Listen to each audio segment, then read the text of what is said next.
In this story, Toan, a talented young engineer, suddenly disappears after an accident falling into the river on a rainy night.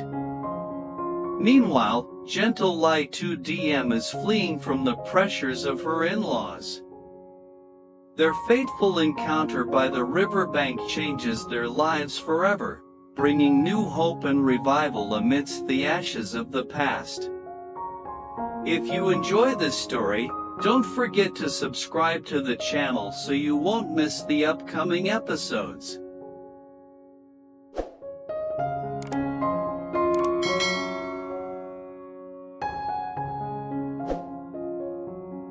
Toan, a young construction engineer and CEO, was the pride of his family, a shining example for his generation. Born into luxury, he never chose a life of dependence. Through his own determination and talent, Toan built a solid career, leading a team of workers and engineers across numerous projects throughout the country.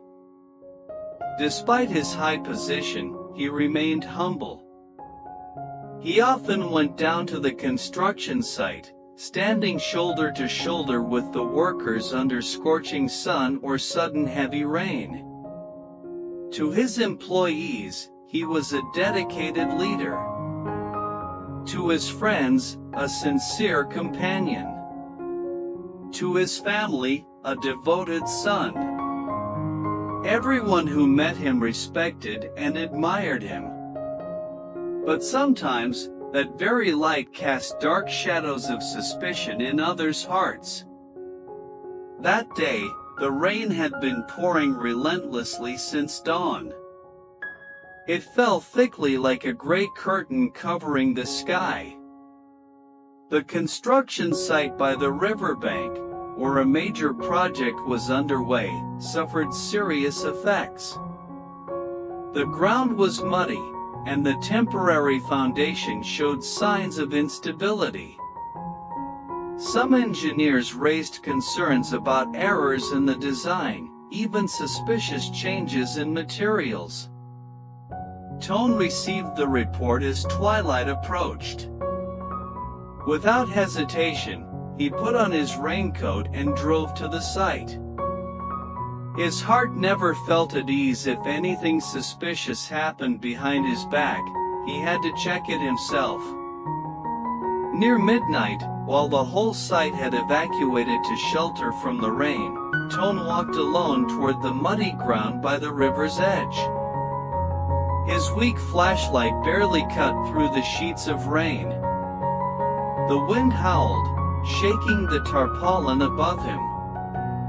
Suddenly, from behind, a shadow appeared. Just a slight shove was enough to push Toan off the slippery edge. He slipped. Everything happened too fast to cry out for help. His body plunged into the cold void, swallowed by the raging river. The rain poured harder.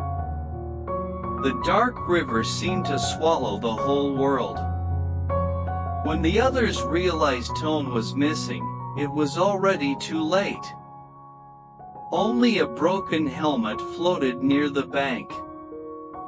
No one witnessed what had happened. No one knew the truth. The news of Toan's disappearance in the storm stunned the entire team. His parents, Mr. Tin and Mrs. Lon, nearly collapsed upon hearing the terrible news. His mother, always trusting her intuition, felt something was wrong. She said through tears, "He couldn't have disappeared just like that. Toan is careful, he would never be so careless." But everything happened too suddenly. Too coldly. As if an invisible hand had silently arranged everything, waiting for the exact moment he stepped into the trap.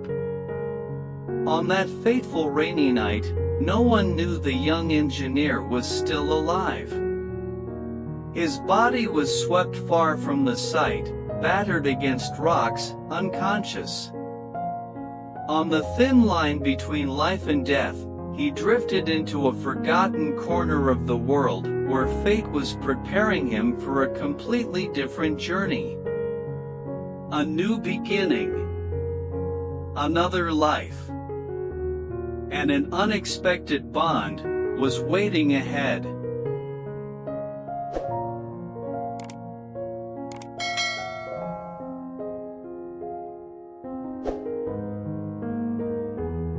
Ly Tu Diem was a gentle, kind-hearted girl, carrying within her a heart full of simple dreams for a peaceful life. But fate seemed not to grant her the chance to fully enjoy those dreams. Her husband's family, the place she once thought would be a home, had become nothing but a realm of hatred and debt.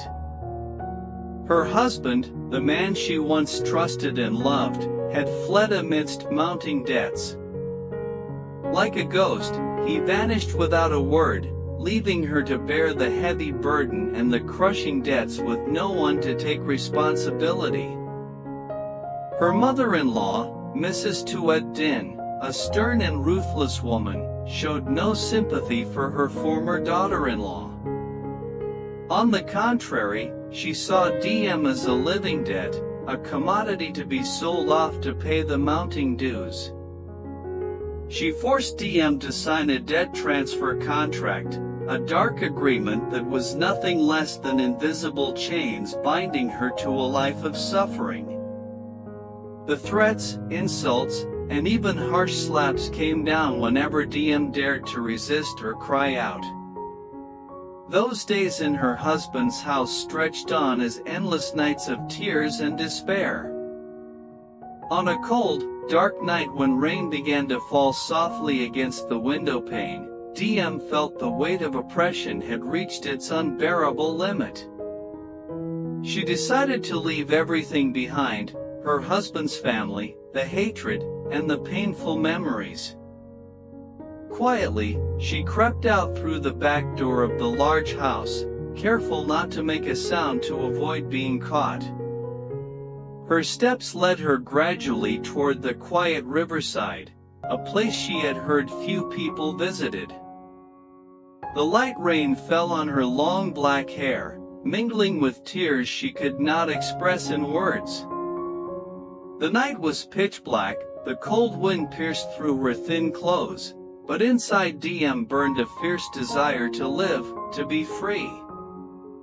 When she reached the deserted bend of the river, the faint city lights in the distance failed to illuminate the darkness around her. Suddenly, in that moment, Diem froze as she discovered a man lying motionless by the riverbank. His body was soaked, his face bruised and battered.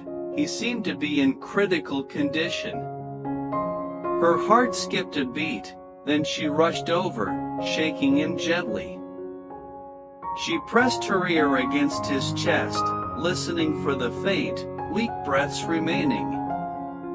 Panic and compassion overwhelmed her. Without hesitation, she tried to drag him into a nearby abandoned house. All she could do now was shield the stranger, covering him with the thin jacket she wore. Time seemed to stand still inside the cold, empty house. The rain continued to fall steadily outside, the wind howled, causing the old building to creak and groan. Diem was exhausted and shivering, but she could not leave the man's side. Sitting beside him, her trembling hands clung tightly to the jacket, as if trying to pass on some fragile warmth to keep him alive. She was herself suffering from a high fever, but the physical pain was nothing compared to the pain inside her soul, the loneliness and despair no one could understand. In those moments, Diem clearly felt one thing: this encounter, amidst the chaos of life, was no mere coincidence. Perhaps fate was arranging for both of them a new story, a beginning full of hope and challenges yet to come.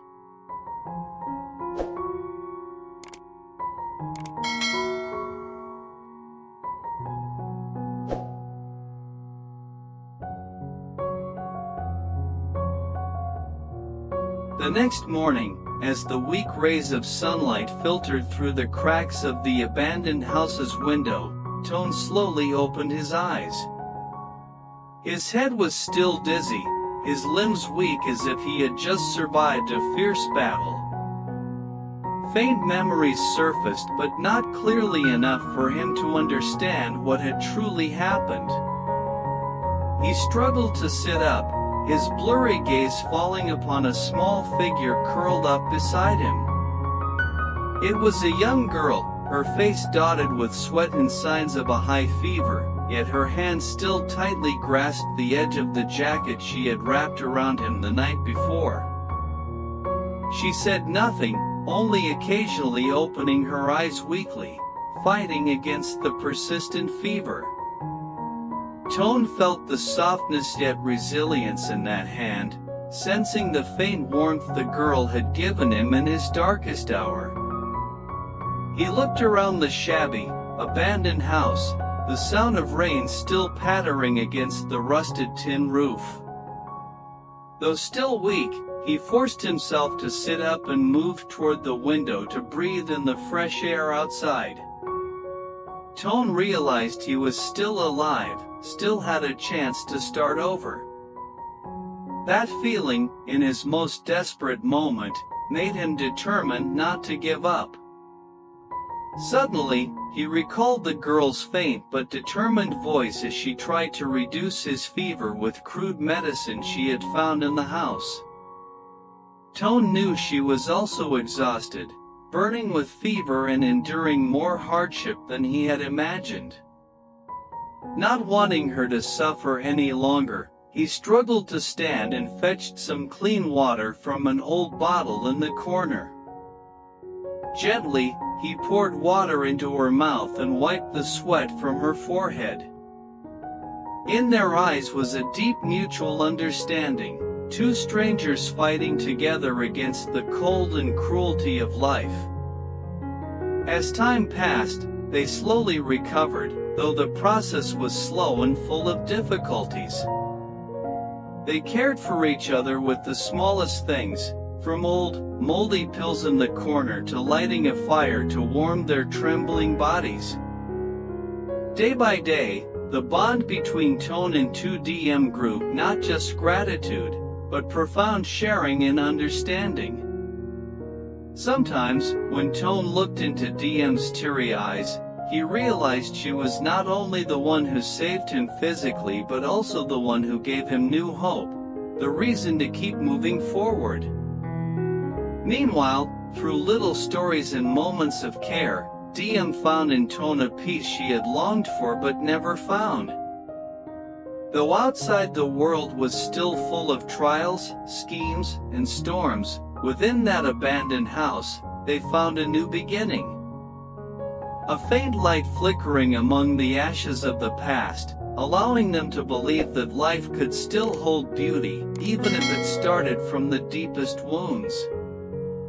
And so, amidst the cold and harshness of the rainy night, an unformed story of love began. They didn't know what tomorrow would bring, but in that moment, having each other was enough.